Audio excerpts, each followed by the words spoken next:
There are easier ways to make content. There's ways that make more sense. There's ways to do things that are hard and simplify them, right? But making content in itself is not an easy task. And that is doubly true if you're trying to make content that makes you money. It doesn't matter if you are trying to sell books or courses or just, some other random product.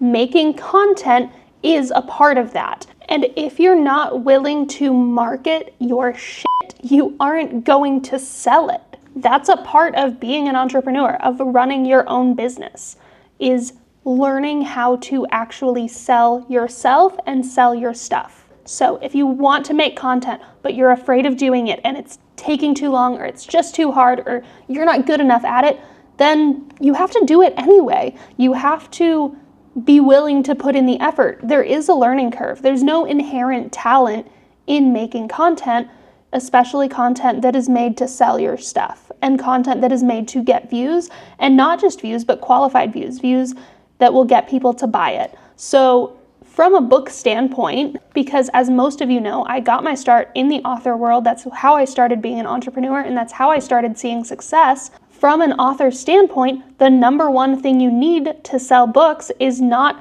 the perfect cover and the most expensive editing. It's not even the most perfect literary masterpiece, despite what people in my comment section want to tell you about people writing trash books succeeding because they suck and because people are dumb.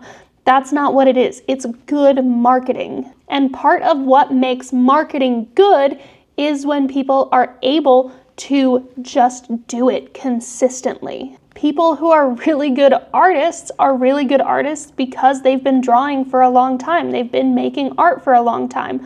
People who are really, really good writers are people who understand what makes books good, what makes them interesting. And people who sell a lot of copies of those books are people who can market the things that people like about those books. So, for example, have whatever opinion you want about Twilight. I personally love Twilight. I grew up with it.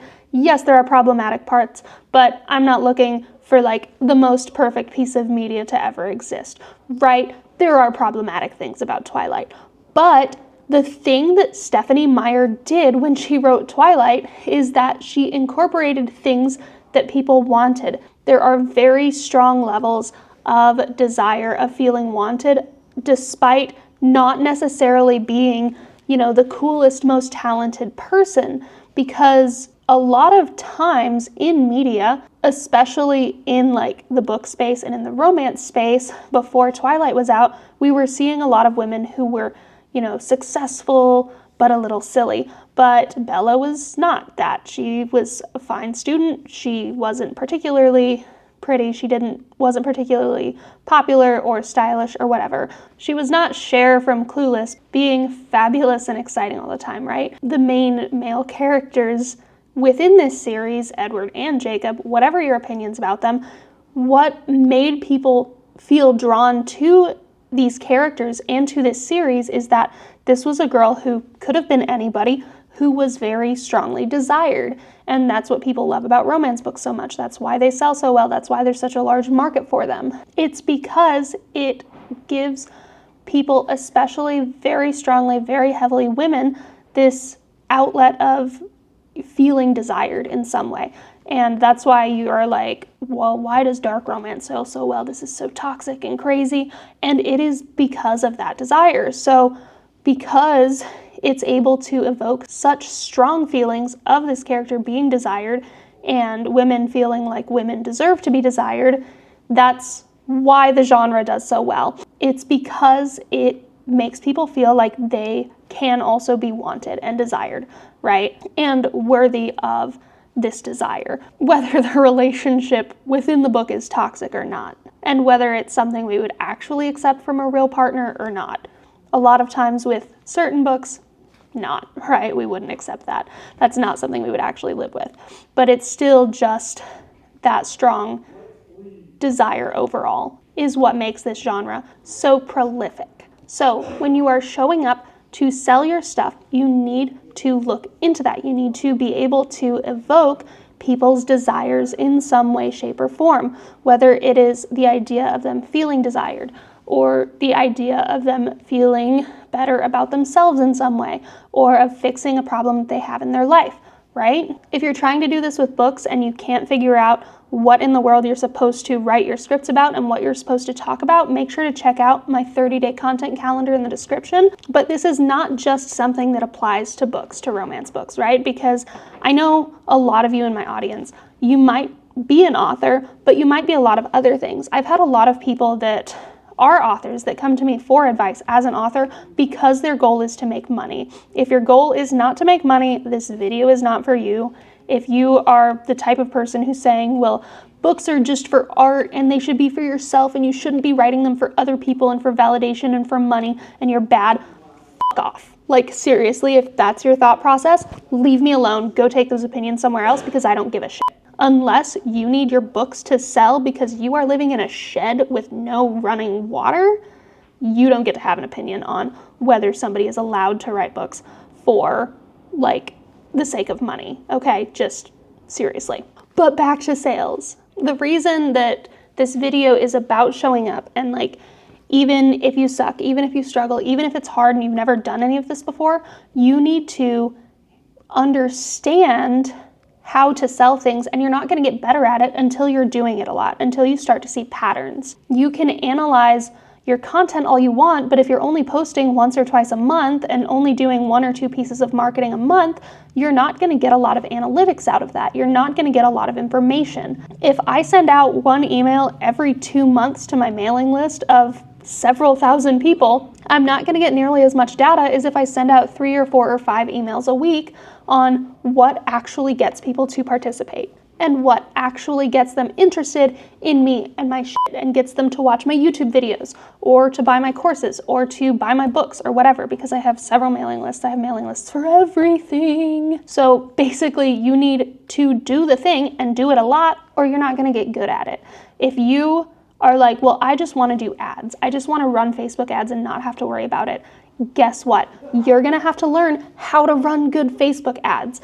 And the best way to run good ads and sell well with ads is to learn how to do organic content and make organic content that does well, that you can then convert into ads. Because if you're just throwing random shit at a wall that you have never tested, that's never proven itself, you might be posting content that won't sell a single book, yet you're putting all of this money behind it, $5 a day, $10, $20 a day, into these ads for content that's never proven itself, for something that somebody might have no interest in, not because of what the product is, but because of how you're wording it and how you're trying to sell it. So you have to make your content. You have to make your posts. You have to do your social media. You have to actually post on there. And I don't care if your first 15, 20 videos get 0 views. I just started a new faceless YouTube channel and I'm posting on it every single day, despite my highest number of views so far being 100 views on a short. I'm still posting every day, and I'm posting a long form video every day. This isn't even a channel I'm gonna share, but the fact that I'm getting like 6 to 10 views on my long form videos so far doesn't matter, because I'm still posting every day. I'm seeing what's going to be the most consistent, what's going to be the most interesting to people, what is converting the highest, what has the highest watch time. A big problem I see with a lot of not just authors, but other entrepreneurs in the author space or in any creative space is, I just want to do this, I don't want to do the marketing part. The marketing part is too hard. And that's not because the marketing is inherently hard. It's because you don't know how to do it. It's because you haven't practiced. You need to practice to get good at a thing.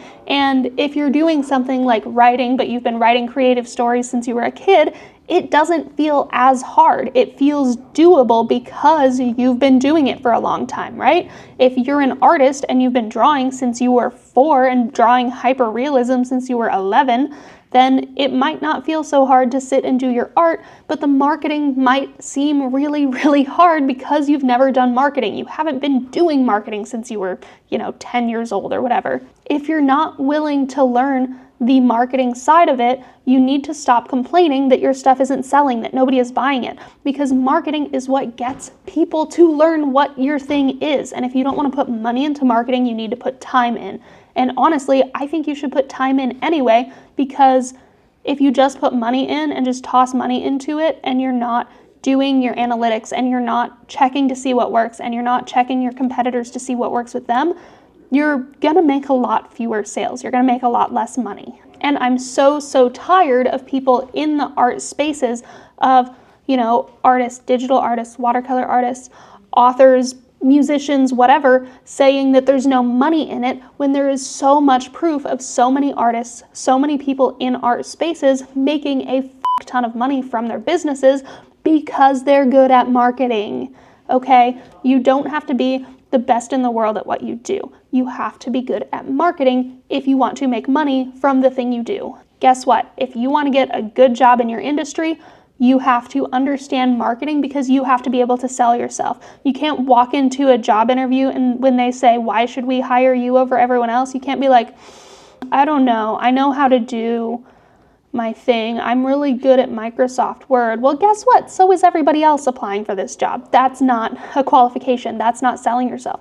You have to be able to sell yourself for anything to exist in this world of, hellish capitalism. You have to be able to sell yourself if you want to better your life, because as I say a lot, nobody else is coming to fix it for you. Nobody else is coming to save you. And if you want things to get better, if you want your life to get better, if you want to have all of the things you want, you need to put the effort in. And you need to stop bitching and moaning that marketing doesn't work, that marketing is impossible, that it's too hard.